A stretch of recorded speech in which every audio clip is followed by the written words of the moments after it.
Hello friend, welcome to our channel Indian comics universe. तो आज की कॉमिक्स है सुपर कमांडो ध्रुव की एक शानदार कॉमिक्स आवाज़ की दवाई। तो चलिए शुरू करते हैं।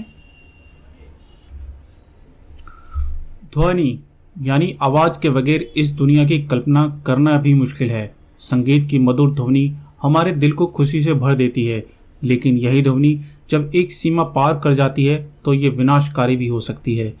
तेज संगीत सिर में दर्द पैदा कर देता है। रेल की तेज सीटी किसी को बहरा कर सकती है। सुपरसोनिक वायुयानों का धमाका खिड़कियों के शीशे तोड़ सकता है और एक अति शक्तिशाली ध्वनि तरंग गगनचुंबी इमारतों को भी पल भर में धूल में मिला सकती है। ये विनाशकारी ध्वनि ऊर्जा जब किसी गलत हाथों में पड़ जाती है तो चारों तरफ फैल जाती है आवाज की तबाही। तो पेश करते हैं सुपर कमांडो ध्रुव की एक शानदार कॉमिक्स आवाज की तबाही। मेरे जीते जी तुम अपने गंदे मंसूबे कभी पूरे नहीं कर सकते ध्वनिराज, इसलिए तो तुमको मरना पड़ेगा सुपर कमांडो ध्रुव। मेरे हाथों में परा ध्वनि तरंगों की शक्ति है जो पहाड़ों को भी चूर चूर कर सकती है। तुम्हारे शरीर को तो मेरा एक ही बार पाउडर बना कर हवा में बिखेर देगा। ये कहानी राजनगर यूनिवर्सिटी के साउंड रिसर्च सेंटर से शुरू होती थी, जहां पर बत्तियां आज देर रात तक जल रही थी। जाते जाते मैं फिर कहूंगा कि आप एक महान वैज्ञानिक है प्रोफेसर काले। तुम तो मुझे खामखा बड़ा बनाए दे रहे हो पटेल। नहीं सर, आपने जिस अल्ट्रासोनिक गन का आविष्कार किया है उससे हमारे देश की सुरक्षा व्यवस्था कितनी मजबूत हो जाएगी इसका अंदाजा आप नहीं लगा रहे। आज से हम बगैर गोली बारूद खर्च किए किसी भी हमलावर का मुंह तोड़ सकते हैं। यह तो सच है पटेल, लेकिन मेरे असिस्टेंट होने के नाते इस सफलता का आदर श्रेय तुमको भी जाता है। कल जब मैं अल्ट्रासोनिक गन के दोनों मॉडल रक्षा मंत्री को भेंट करने जाऊंगा तब तुम मेरे साथ भी चलोगे। Thank you sir. Good night Patel. आज रात मुझे भी लैब में ड्यूटी पर रहना है, लेकिन पहले जरा खाना खा लूँ, बड़ी कसकर भूख लगी है। उसके बाद ड्यूटी देने आऊँगा। लेकिन ये देर पटेल को काफ़ी महंगी पड़ने वाली थी, क्योंकि उसी वक्त लैब के अंदर एक रहस्यमय आकृति दरवाजे में घुस रही थी। मैदान साफ है, पर यह तो मुझे पहले से ही मालूम था।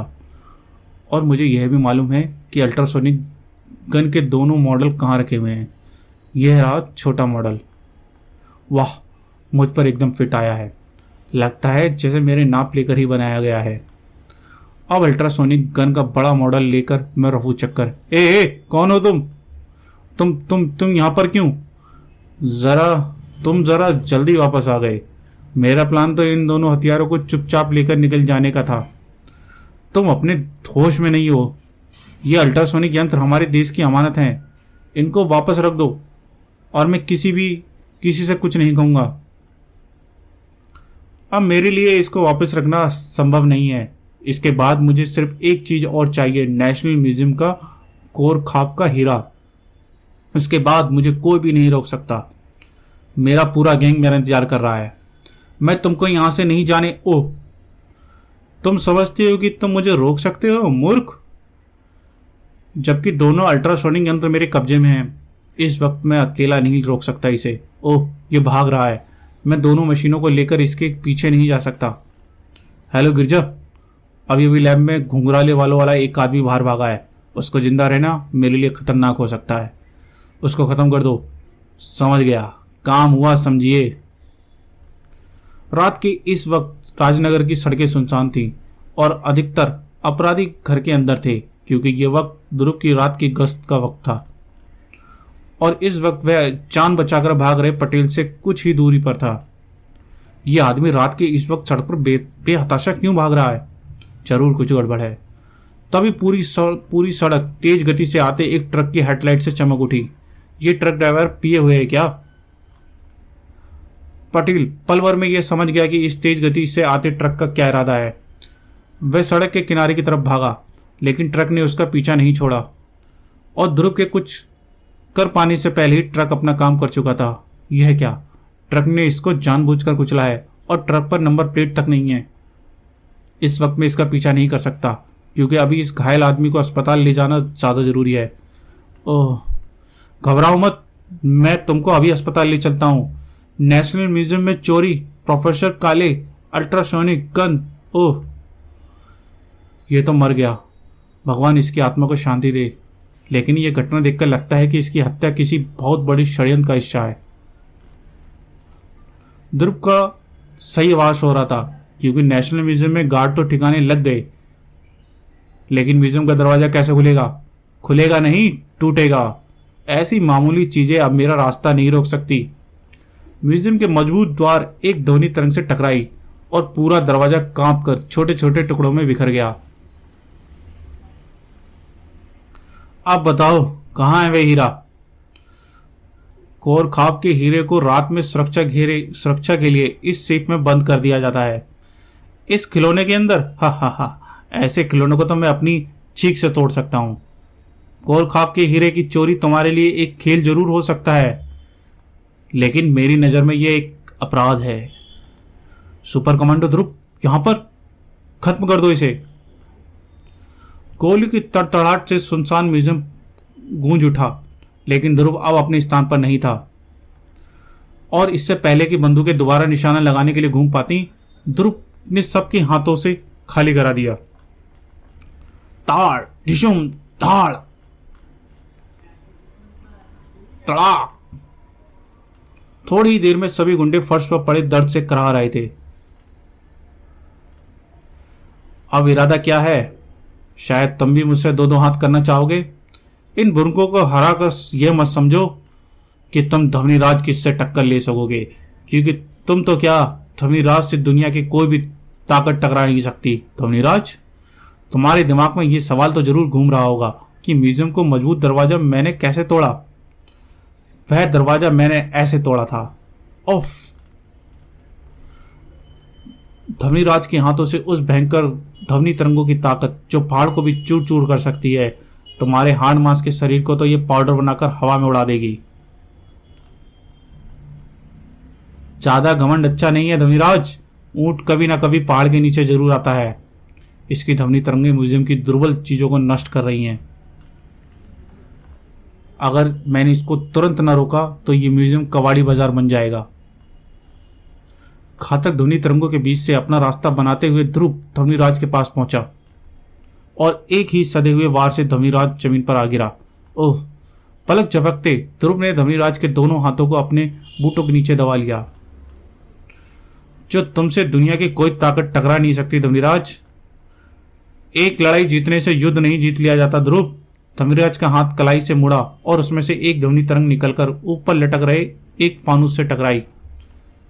फानुस ठीक ध्रुव के सिर के ऊपर आ गिरा। उठो काहिलो, हमारे पास ज्यादा वक्त नहीं है।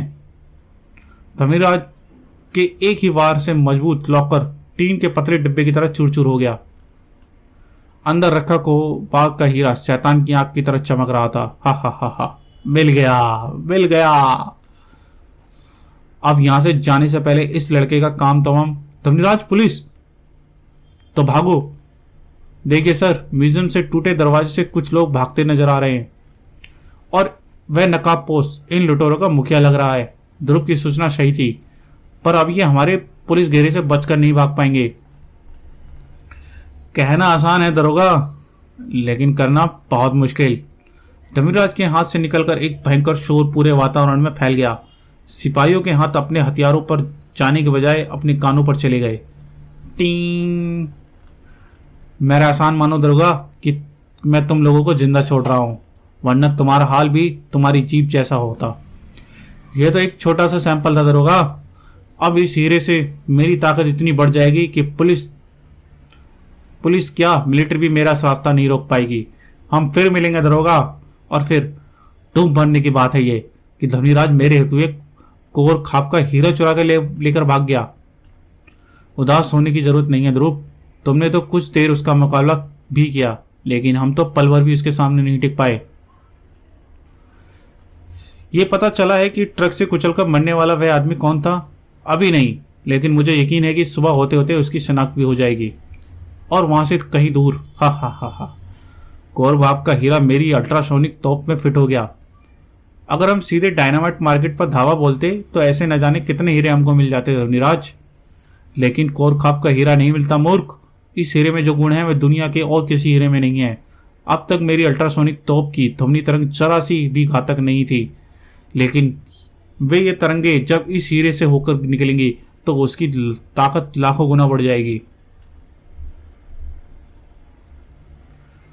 इतनी ज्यादा कि जब मैं यहां पर बैठे बैठे कई किलोमीटर ऊपर हवा में उड़ रहे विमानों को भी गिरा सकता हूं।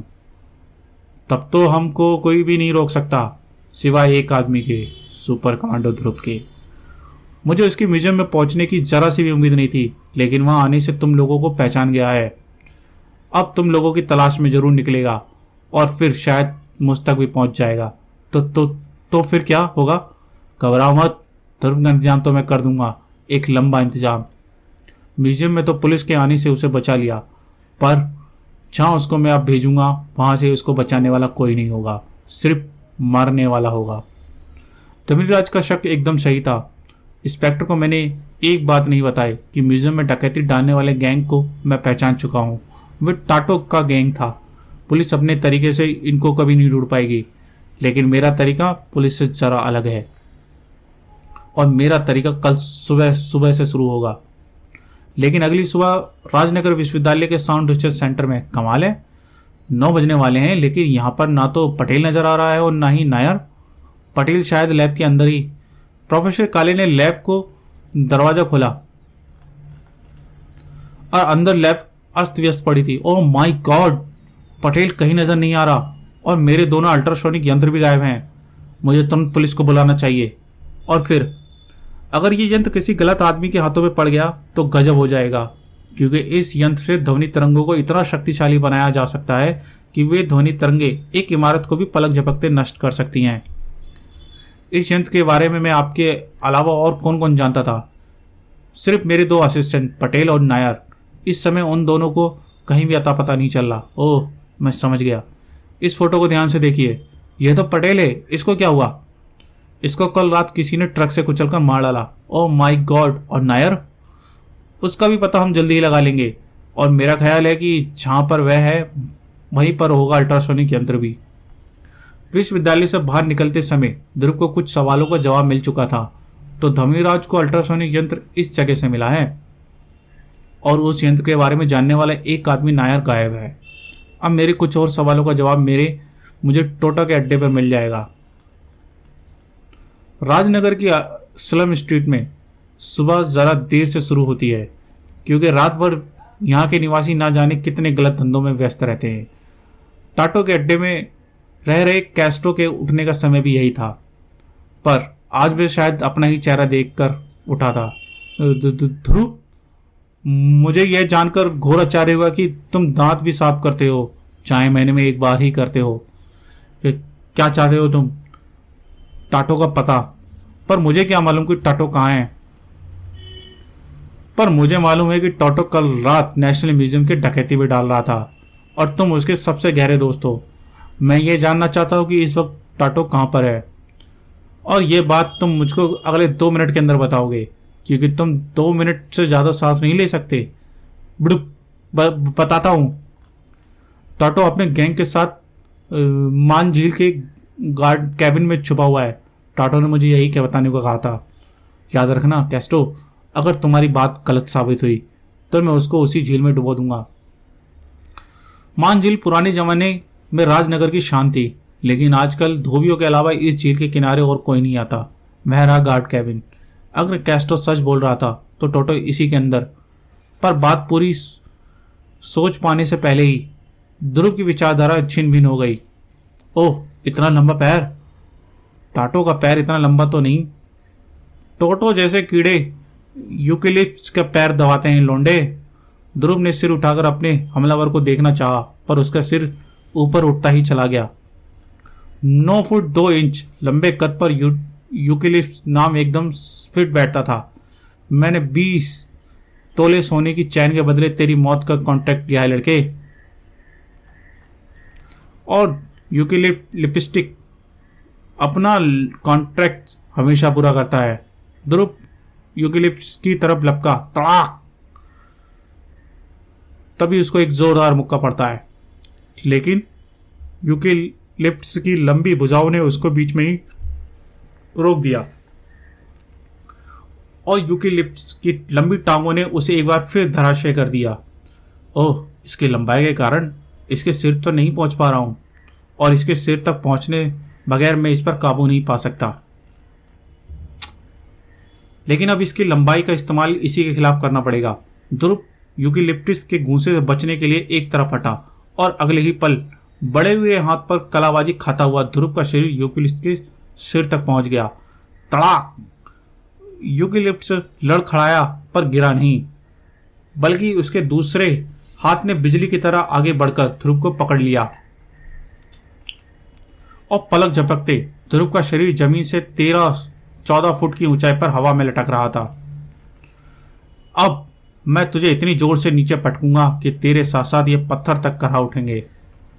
यूकेलिप्टस ने ध्रुव को नीचे पटकना चाहा, लेकिन इसी वक्त ध्रुव के पैर उसकी गर्दन में फंस गए और ध्रुव के एक ही झटके से यूकेलिप्टस का शरीर जमीन पर गिरने के बाद गोल गोल घूमता हुआ झील में छपाक जा गिरा। अब मेरे पास अपनी योजना को बनाने के लिए थोड़ा वक्त है। यूकेलिप्टस की ताकत उसकी लंबाई है, इसलिए अब मुझे भी अपनी लंबाई बढ़ानी होगी, और एकदम लंबा होने का तरीका इस वक्त तो सिर्फ यही है, ये बांस। तो भी उसे मैं बाद में माफ़ी मांग लूँगा, लेकिन इस वक्त मुझे इन बांसों की ज़्यादा ज़रूरत है। झील से मैं गिरा यूकेलिप्टस धीरे धीरे लंबे लंबे हाथों से तेजी से किनारे की तरफ बढ़ रहा था। तूने यूकेलिप्टस को चुनौती देने की गुस्ताखी की है मच्छर, इसलिए अब मैं तुझे आसानी से नहीं बल्कि तड़पा तड़पा कर मारूंगा। कोशिश करो, पर यह जान लो कि अब तुम्हारी लंबाई तुम्हारे किसी काम नहीं आ पाएगी यूकेलिप्टस, क्योंकि अब मेरी और तुम्हारी लंबाई बराबर है। धाड़! और अब मेरे घूंसे तुम्हारे मुंह तक पहुंच सकते हैं। ध्रुव की लंबाई में अचानक हुए इस परिवर्तन से यूकेलिप्टस समझ नहीं पाया। ओह! और ध्रुव को यूकेलिप्टस पर हावी होने का मौका मिल गया। अब यूकेलिप्टस, मैं यह जानना चाहता हूं कि मेरे पीछे तुमको किसने भेजा है। यह बताना मेरे उसूलों के खिलाफ है। यूकेलिप्टस मर जाएगा लेकिन अपनी जुबान नहीं खोलेगा। तो फिर तुम मर ही जाओ यूकेलिप्टस। आई, रुक जाओ, बताता हूं, मुझे ध्वनिराज ने भेजा है। ध्वनिराज? कौन वह है? कहाँ रहता है? ये ध्रुव को हमारे अड्डे के सारे पता बता देगा। कभी नहीं। मैंने इसको जो सोने की चैन दी है उसके लॉकेट में एक सोनिक बम लगा हुआ है, और उस बम का रिमोट कंट्रोल मेरे हाथ में है। बोल, ध्वनिराज का अड्डा कहाँ है? ध्वनिराज का काल। पर यूनिलिप्स की बात पूरी होने से पहले ही कहीं एक बटन दब चुका था, और अगले ही पल 20 तोले सोने की चैन के साथ साथ यूकेलिप्टस का सिर भी टुकड़े टुकड़े हो गया था। ओह, शायद इस चैन के लॉकेट में बम था, पर मुझे यह कैसे पता चलेगा कि ध्वनिराज का अड्डा? एक मिनट। यूकेलिप्टस के जूते में मिट्टी के साथ एक अजीब सा पौधा चिपका पड़ा है। शायद ये मुझे बता सके कि यूकेलिप्टस कहाँ से आया था। ये लड़का तो बच गया ध्वनिराज, और हमको अपने एक महत्वपूर्ण आदमी को हाथ धोना पड़ा। अब मुझे खुद ही कुछ करना होगा, और मैं एक तीर से दो शिकार करूंगा, जिससे मैं ध्रुव के साथ साथ मेरे बारे में जानने वाला इकलौता आदमी प्रोफेसर काले भी खत्म हो जाएगा। मेरी स्कीम ध्यान से सुनो। और कुछ देर बाद यूनिवर्सिटी गेट के बाहर निकल रहे प्रोफेसर काले को खतरे का जरा सा भी आवाज नहीं था। वहरा टाटो, जबकि खतरा सिर पर आ पहुंचा था। कौन हो तुम लोग? क्या चाहते हो? तुम लोग कुछ बोलते क्यों नहीं?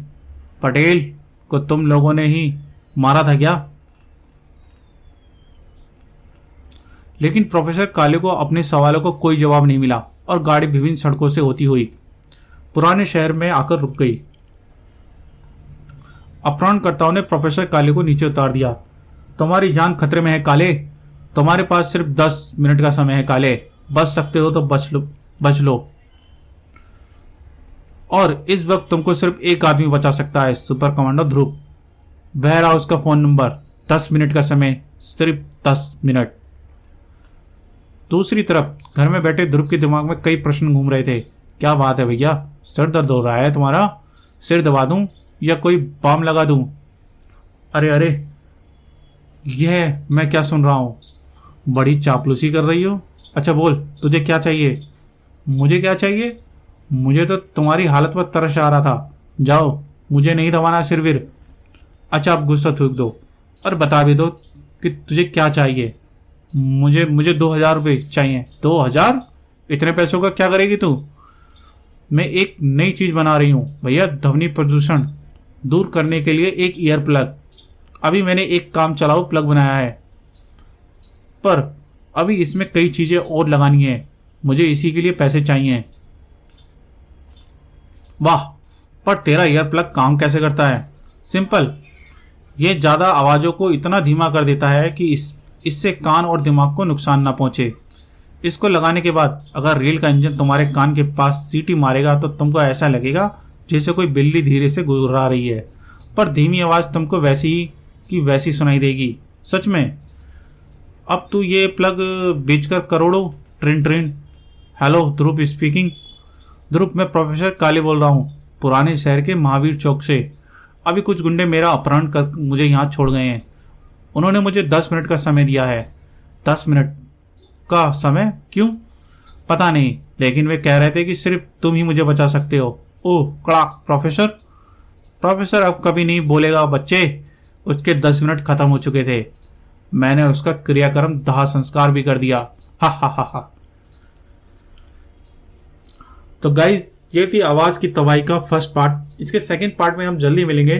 कॉमिक्स अगर आपको पसंद आई हो तो वीडियो को लाइक करें, चैनल को सब्सक्राइब करें और बेल आइकन का घंटा प्रेस करना ना भूलें, जिससे आपको आगे आने वाली कॉमिक्स का नोटिफिकेशन मिलता रहे। तो चलिए मिलते हैं इसके आवाज की तबाही का सेकंड पार्ट में। Thank you.